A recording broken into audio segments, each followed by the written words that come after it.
और शनि महाराज का भी पांव टूट गया था। टूटा था कि नहीं टूटा था? जो अपनी माता संध्या को लात मारी थी, शनि महाराज ने लात मारी तो पांव टूट गया। शनि महाराज की आंख में आंसू, देवर्षि नारद के पास है, नारद जी मेरा पांव टूट गया, मैंने अपनी मां को लात मारी है। नारद जी बोले तू तो द्रोषी है, तूने अपनी माता को लात क्यों मारी? कुछ करिए। कोई देवता नहीं अपनाया। तब भगवान नारद जी ने कहा शंकर जी के शिवलिंग की स्थापना कर, उसकी पूजन कर। जहां काशी विश्वनाथ के मंदिर आप लोग जाते हो, जिस विश्वनाथ का आप दर्शन करते हो, ये काशी का विश्वनाथ का प्राण प्रतिष्ठा शनि महाराज ने। शनि महाराज के हाथ का शिवलिंग की स्थापना कर शनि महाराज ने भगवान शंकर से मांगा। शिव जी प्रकट हुए, मांगो शनि तुमको क्या चाहिए? शनि महाराज ने कहा मेरा पांव टूट गया, आप कृपा करिए। भगवान शंकर ने कहा शनि तूने मेरा भजन करा है, जा तेरा पांव तो जुड़ेगा पर पांव में थोड़ी लचकता तेरी बनी रहेगी। दुनिया के लोगों को शनि लगता है और शनि को शंकर लगता है। दुनिया के लोगों को शनि लगता है, शनि को शंकर। इसलिए आज भी नियम है कि काशी विश्वनाथ का नाम लेकर एक काजल की डिब्बी को लीजिए। अगर किसी को शनि लग गया हो, कोई प्रॉपर्टी का काम कर रहे हो, कोई व्यापार करते हो और व्यापार नहीं चल रहा, बहुत अड़चने आ रही है, कोई ना कोई परेशानी पे परेशानी आ रही है, एक काजल की डिब्बी लो, काजल की डिब्बी लो, काशी विश्वनाथ का नाम लो और 21 बार उतारो और उतार कर किसी पेड़ के नीचे तक खड्डा खोद कर उसको दबा दीजिए। आपका काम यूं सफलता की ओर बढ़ना चालू हो जाएगा। शनि की कुदृष्टि समाप्त, 7.5 ढैया समाप्त, परेशानी नहीं। शनि लग गया, शनि लग गया, शनि लग गया। जितने जितने यहाँ कथा में बैठे हो ना, तुम सबने भी मोबाइल में देखा होगा तो देख रहे होगे, वृश्चिक पे लग गया, कुंभ पे लग गया, ढैया लग गया, 7.5 लग गया। आधे से ज्यादा तो शनि के डिप्रेशन में पड़ गए।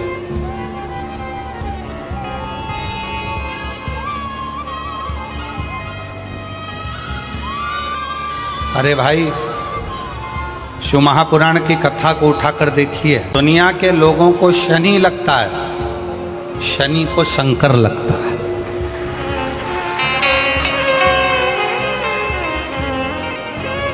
यदि आप भगवान शंकर के मंदिर में जाकर एक लोटा जल चढ़ा रहे हो, आप भगवान शिव के मंदिर में जाकर अर्चना कर रहे हो, आराधना कर रहे हो, निवेदन कर रहे हो, एक बेलपत्र शिव की उठाकर धोकर वापिस शंकर को समर्पित कर रहे हो, शंकर भगवान का पंचाक्षर मंत्र नमः शिवाय जप रहे हो, शंकर भगवान का षडाक्षर मंत्र ओम नमः शिवाय जप रहे हो, या श्री शिवाय नमस्तुभ्यम का जाप कर रहे हो, तो ये निश्चित मानकर रखो कि आपके पीछे शनि नहीं पड़ेगा, आपके पीछे शंकर जरूर पड़ेगा।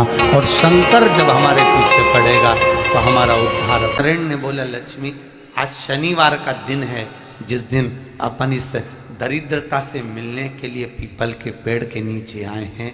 हिंदू धर्म में ये दिन पीपल के वृक्ष के लिए पूजनीय होगा। जो भी शनिवार के दिन पीपल के वृक्ष की पूजन करेगा, दूध चढ़ाएगा या मिष्ठान का भोग लगाएगा, लक्ष्मी और नारायण उसके घर में प्रवेश कर जाएगा।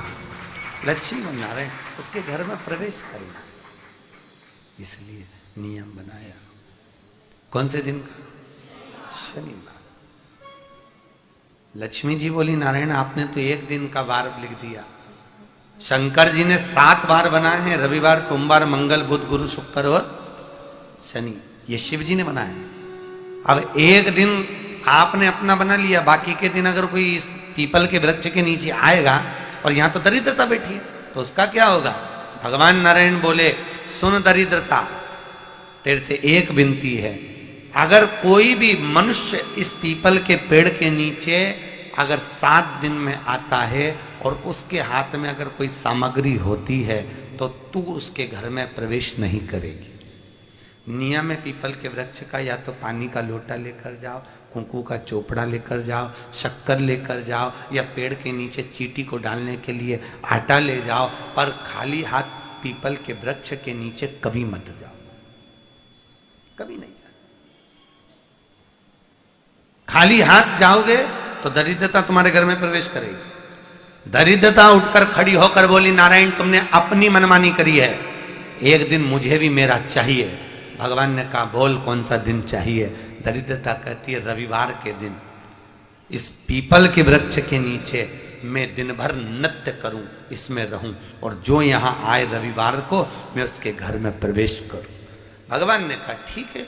दरिद्रता, रविवार का दिन एक ऐसा दिन रहेगा जिस दिन तू इस पीपल के वृक्ष के नीचे नृत्य करेगी, और जो आएगा इस पीपल के वृक्ष के नीचे तो उसके साथ प्रवेश करेगी। मैंने तुझे वर दिया। इसलिए हमारे यहाँ केवल पीपल का वृक्ष अगर दीवार में भी लग जाता है ना, किसी की फैक्ट्री की दीवार में, किसी के घर की दीवार में पीपल का वृक्ष अगर लग जाता है, पीपल का पौधा लग जाता है, उसको कितना भी तोड़ लो वो वापस लग जाएगा। फिर तोड़ोगे फिर लग जाएगा।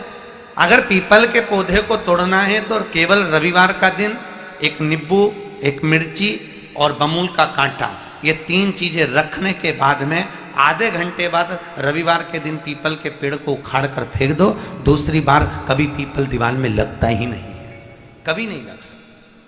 केवल एक रविवार का, केवल एक संडे, इतवार का। घर में दीवानों पर अगर पीपल लग भी गया है, इसलिए पीपल के वृक्ष को उखाड़ने का, अगर घर में पीपल लगा हुआ है या पीपल का पौधा हमारे घर में लग गया, उसको उतारना, निकालना, लगाना, तो पीपल के वृक्ष को अगर निकाला जाता है तो रविवार के दिन, और अगर पीपल के वृक्ष को कहीं लगाया जाता है तो सोमवार के दिन या मंगलवार के दिन, बुधवार के दिन, इन दिनों में लगा सकते पीपल के वृक्ष कहीं लगाना। शनिवार का दिन एक ऐसा दिन होता है जिस दिन पीपल के वृक्ष को कहीं जाकर लगाया नहीं जाता, क्योंकि शनिवार के दिन पीपल के वृक्ष के नीचे लक्ष्मी रहती है। हम अपने हाथों से अगर पीपल का वृक्ष किसी दूसरी जगह पर शनिवार को रोपित करते हैं तो हमारे घर की लक्ष्मी अपने घर से छिन्न होकर चली जाती है। इसलिए शनिवार के दिन पीपल लगाया नहीं जाता, किसी के घर जाकर उसको वापस पलटा नहीं जाता। लग गया उसको डाल। प्रभु मेरी धर्म पत्नी को कहाँ रखूं आप बताओ। वो तो जहां यज्ञ होता है, अनुष्ठान होता है, दान होता है, पुण्य होता है, सत्कर्म होता है, वहां जाने को तैयार नहीं। अब करूं क्या। भगवान ने बोला, एक काम करो। दुर्वासा जी बोले, जिसके यहां रात्रि में बर्तन झूठे पड़े रहते हो उसके घर में इस दरिद्रता को लेकर तुम प्रवेश कर जाना। जिसके यहां रात्रि में बर्तन झूठे पड़े हो वहां लेकर प्रवेश कर जाओ। दूसरी जगह दुर्वासा जी बोले, जो स्त्री घर में दोपहर के समय पर सो रही हो उसके घर में इसको लेकर प्रवेश कर जाइए। जो स्त्री दोपहर के समय में घर पर सो रही हो इस दरिद्रता को लेकर प्रवेश कर जाइए। तीसरा, जिसके यहां पर दरवाजे पर कांटे वाले पौधे लगे हों उस घर में इस दरिद्रता को लेकर प्रवेश कर जाइए। दरिद्रता, कितनी सुंदर बात कही है।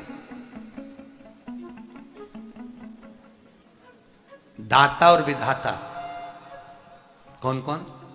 दाता और विधाता। लक्ष्मी और दरिद्रता के सगे भाई हैं। कौन कौन? दाता और विधाता। दाता को फिटकरी प्रिय है, विधाता को नमक प्रिय है। ये दोनों हमेशा लक्ष्मी को और दरिद्रता को, दोनों को समझाते थे, दोनों में प्रेम बढ़ाते थे। आज भी हिंदू धर्म की रीति है।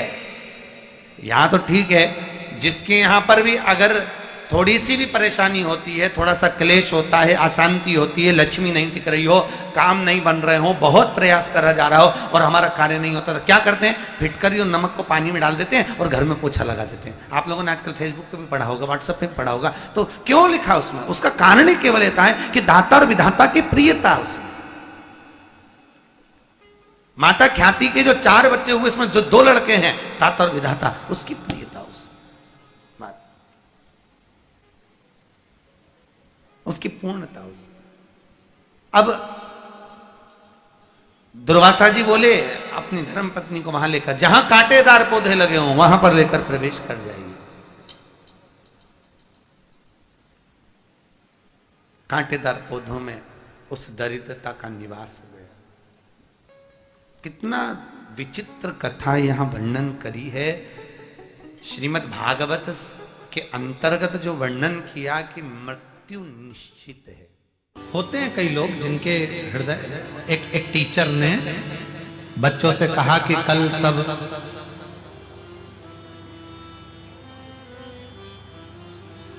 गाय, चूहा, बिल्ली और कुत्ता, इन चारों का चित्र बनाकर लाना। अब उस क्लास में एक बच्चा था, वो बहुत आलसी था, बहुत आलसी। वो कभी अपनी पेंसिल ही नहीं चलाता, इतना आलसी। और टीचर ने कह दिया कि कल आओ तो गाय, कुत्ता, बिल्ली और चूहे का चित्र बनाकर ला। दूसरे दिन सब बच्चे चित्र बनाकर लाए। वो बच्चा, आलसी बच्चा भी आया और सबने अपनी अपनी कॉपी खोल ली। और आलसी बच्चे ने भी अपनी कॉपी खोली। टीचर ने पूछा चित्र बना के लाए? सब बच्चों ने कहा हाँ सर लाए। लाओ जरा कॉपी दिखाओ। सबने कॉपी दिखाई। वो आलसी बच्चा भी अपनी कॉपी निकाला और दे दिया। और जैसे ही उसने अपनी कॉपी दी तो वो तो पूरी की पूरी कोरी थी, उसमें कोई चित्र नहीं था। टीचर ने पूछा क्यों? तुमने चूहा, बिल्ली, कुत्ता, गाय का चित्र नहीं बनाया? बच्चे ने कहा सर बनाया था। कहाँ है?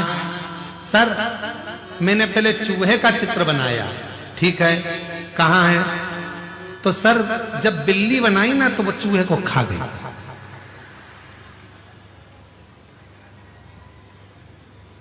सर बोले खड़े हो जाओ। बिल्ली कहाँ है?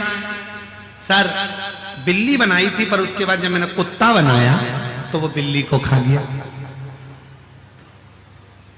सर ने कहा बाहर निकलिए, इधर। कुत्ता कहाँ है? सर मैंने कुत्ता बनाया था, उसके बाद जब गाय बनाई ना तो गाय के सींग देखकर कुत्ता भाग गया। सर ने कहा अब बता गाय कहाँ है? बता। सर गाय का चित्र बनाया था, हमारा पड़ोसी है ना राम सिंह, वो हरी हरी घास लेकर जा रहा था तो गाय उसके पीछे चली गई। कॉपी पूरी की पूरी खाली। बस जैसे आलसी बच्चा बहाने पर बहाना बनाता है, वैसे ही हम भी अपनी जिंदगी में अपने आप को समझाने के लिए बहाने बनाते रहते हैं। कोई कहता है क्यों साहब मंदिर जाते हो?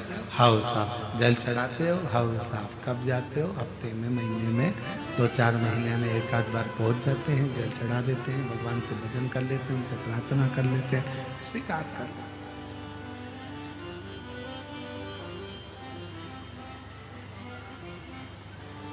स्वीकृत कर लिया।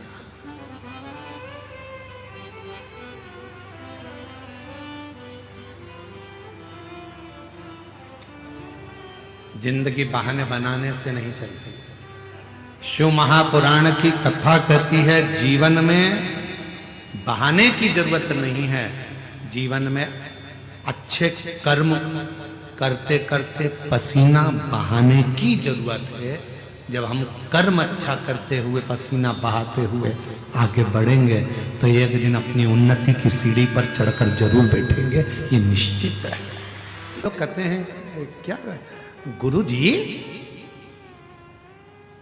भगवान को मानना जरूरी है? क्यों नहीं? ईश्वर क्या है, भगवान क्या है, जिस दिन तुम्हें समझ में आ गया तुम्हारी जिंदगी सार्थक हो जाएगी। कर्म करो, मेहनत करो, परिश्रम करो और छोड़ते चलो उस देवाधिदेव महादेव पर, लक्ष्य तक वो पहुंचाए। आज का पढ़ा लिखा जमाना है, जरा सा थोड़ा सा लोग पढ़ लेते हैं तो कहते हैं हम ईश्वर को नहीं मानेंगे, हम भगवान को नहीं मानेंगे।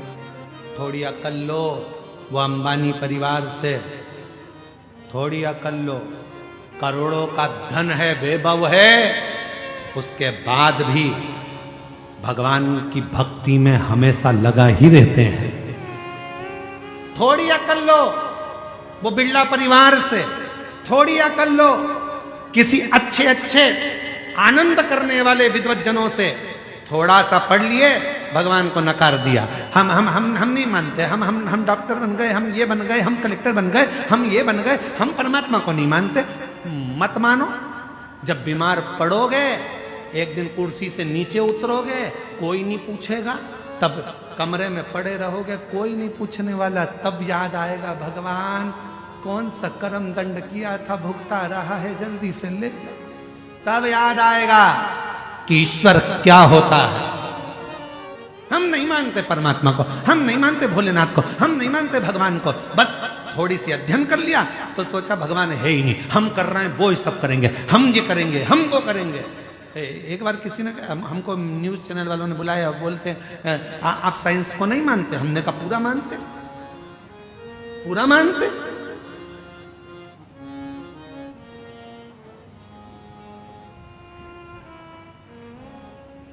पर आप तो कहते हो कि एक लोटा जल सारी समस्या का हल। हमने कहा बिल्कुल हम ये कहते हैं, क्योंकि एक समय ऐसा आता है डॉक्टर इलाज करने जाता है, ऑपरेशन करने जाता है, और जब ऑपरेशन बिगड़ता है तब डॉक्टर भी आखिरी में कह देता है अब उसके हाथ में है।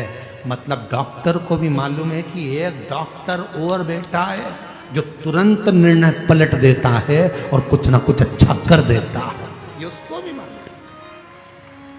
फिर कहा आप साइंस को नहीं मानते? हम मानते। हम कहां नहीं मानते, पर हम साइंस को पूरा कब मानेंगे जब दुनिया में से लोग कहते हैं आज साइंस ने बच्चे पैदा करना चालू करे, आज साइंस ने ये करा, आज साइंस ने वो करा।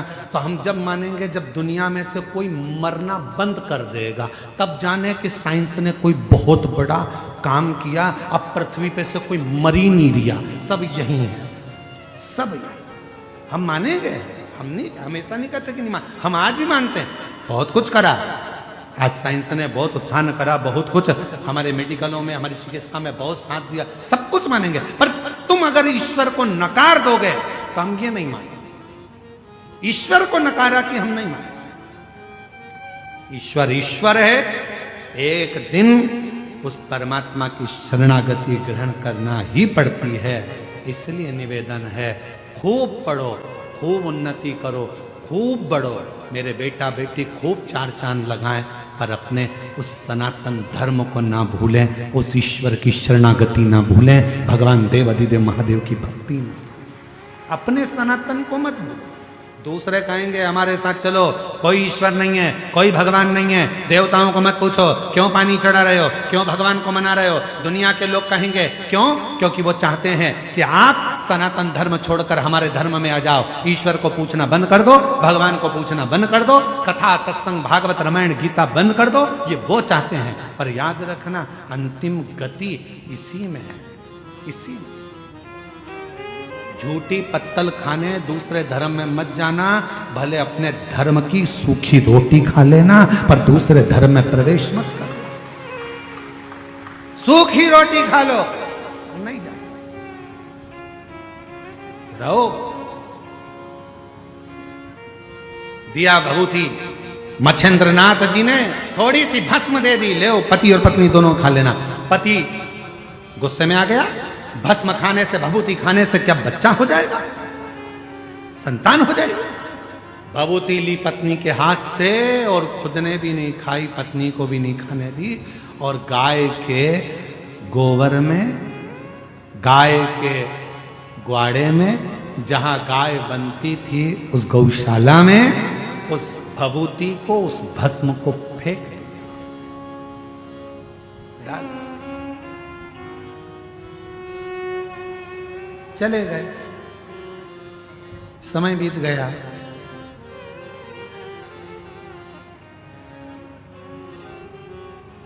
बारह साल निकल गए। कितने? जम के बोलो जरा। 12 साल निकल गए। 12 साल के बाद गुरु मच्छेंद्रनाथ उस गांव में फिर आए और गुरु मच्छेंद्रनाथ जी ने आकर प्रवेश किया। वो महिला दिखी, महिला से पूछा, मां तुम्हारे घर में तो अब बेटा आ गया होगा? मां बोली, नहीं, मेरे घर संतान नहीं। संतान नहीं? नहीं। क्यों? भस्म दी थी वो नहीं खाई, विश्वास नहीं था। धर्म पत्नी ने, कोई स्त्री ने कहा, बाबा मेरे पति ने हाथ में से वो भस्म लेकर, वो भभूति लेकर गाय के ग्वाड़े में गोबर के ऊपर फेंक दी। गाय का गोबर वो खले में पड़ा था, उसी में वो भस्म पड़ी। मच्छेंद्रनाथ जी ने कहा, यह हो ही नहीं सकता कि मैंने भस्म दी हो शिव का नाम लेकर। कोई शंकर का भक्त यदि कोई वचन कह देता है तो शंकर भगवान को उसे पूरा करना पड़ता है, शिव को पूरा करना पड़ता है। और अगर मैंने भस्म दी है तो तुम्हारे घर में तो औलाद होना था, यह हो ही नहीं सकता। 12 साल बाद आया हूं, तुम्हारे यहां औलाद नहीं। गुरु मच्छेंद्रनाथ ने आवाज लगाई, अलख निरंजन। गुरु मच्छेंद्रनाथ फिर बोले, अलख निरंजन। फिर आवाज लगाई, अलख निरंजन। इतनी देर में गाय के गोबर में से एक बच्चा निकल कर आया। आदेश, आदेश, आदेश। दौड़कर आया, 12 साल का लड़का था। खड़ा हो गया, मच्छेंद्रनाथ जी के चरणों में प्रणाम किया। पूछ रहा है, मैं कौन? शिव योगी गुरु मच्छेंद्रनाथ कहते हैं, तू मेरे शंकर की भस्म से, गाय के गोबर से प्रकट हुआ। आज से तेरा नाम गुरु गोरक्षनाथ होगा। गुरु गोरखनाथ, आज से तेरा नाम गुरु गोरखनाथ, गुरु गोरक्षनाथ होगा। शिव भक्ति कर, शिव की आराधना कर।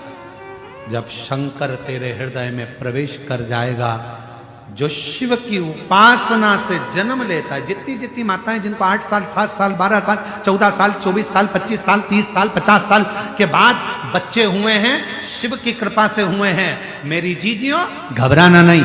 तुम्हारे गर्भ में इतने सालों के बाद जब डॉक्टर ने मना कर दिया था कि तुम मां नहीं बन सकते, डॉक्टर ने कह दिया था तुम्हें औलाद नहीं होगी, उसके बाद भी अगर भोलेनाथ ने तुम्हें संतान दी है, तुम्हारे यहाँ पर 4 लड़कियां थी, 3 लड़कियां थी, उसके बाद भी अगर भगवान बेटा दे दिए, तुम्हारे यहाँ संतान की प्राप्ति हो गई। कोई बेटा बेटी एक भी नहीं था, बेटी ने भी अगर जन्म लिया, बेटे ने भी अगर जन्म लिया, और तुम्हारे घर में अगर औलाद ने जन्म लिया है कई सालों के बाद, और शिव के पशुपति व्रत से, सफेद आंकड़े की जड़ से, शंकर की कथा से, शिव महापुराण की भूमि की रज से अगर तुम्हारा गर्भ ठहरा है एक लोटे जल से, तो तुम्हारे बच्चे की परवरिश करने की जवाबदारी भी उस शिव की है, क्योंकि शिव ने दिया। श्री शिवाय नमस्तुभ्यम। हर हर महादेव। पूज्य गुरुजी ने इस वीडियो में 13 दिसंबर शनिवार पौष मास नवमी तिथि विशेष उपाय बताए हैं। वीडियो अच्छी लगे तो like, share and subscribe. Comment में श्री शिवाय नमस्तुभ्यम हर हर महादेव अवश्य लिख देना। चैनल को सब्सक्राइब अवश्य कर देना। जय श्री राम, हर हर महादेव, जय श्री महाकाल, जय शनिदेव महाराज।